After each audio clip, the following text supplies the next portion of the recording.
Hello, friends. It is your favorite Scrum Master here, Ina Bengham. I'm here to talk about carryover stories. I know all of us, to some degree, have experienced stories that are being carryovered, and we tend to, try to seek other Scrum Masters insight on how they've dealt with carryover stories.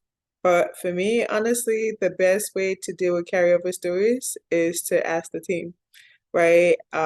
You can literally set, because there's different factors that play into carryover stories, right? So I think it's important for you to have the conversation with the team. It wouldn't be a conversation you have if it's only happened like once, right? A story, it's a couple stories got carried over.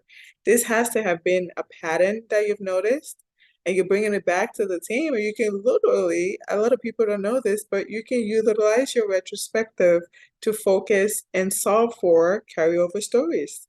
Maybe that can be, for that particular retrospective, is something you've observed and you feel like, your velocity, your metrics, right? It can be something for you guys to solve for, right? So I'm sharing all of this for you to have insight that the only way that I know has worked for me is when I bring it back to the team's attention to say, how do we solve for this? Now, there's going to be a lot of underlying issues that may have caused the stories to be carryover. And from there, you guys will know what course of action you want to take and what will be favorable for your particular team. I can say what has worked for my team, but that might not work the same for your team.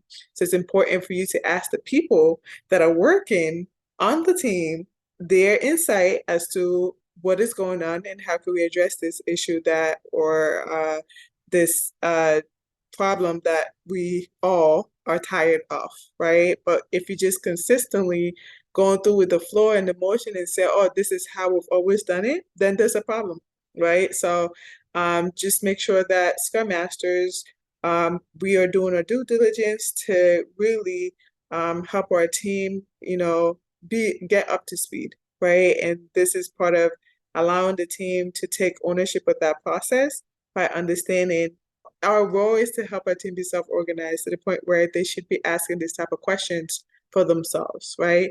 Or if they're not asking the questions, it means it's not a problem to them yet, but at some point it will become a problem. But you can always bring this as a topic of discussion. What have you guys noticed in the past couple of sprints that we've been working together? Show them the data. Data does not lie, right?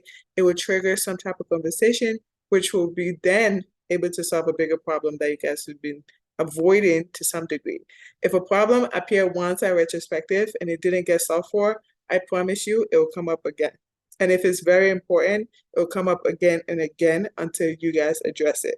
That has been my experience, and that's all I would like to share with you guys here today, to let the team solve the problem. You cannot find solution everywhere else. Your team has the answer. Start with them first.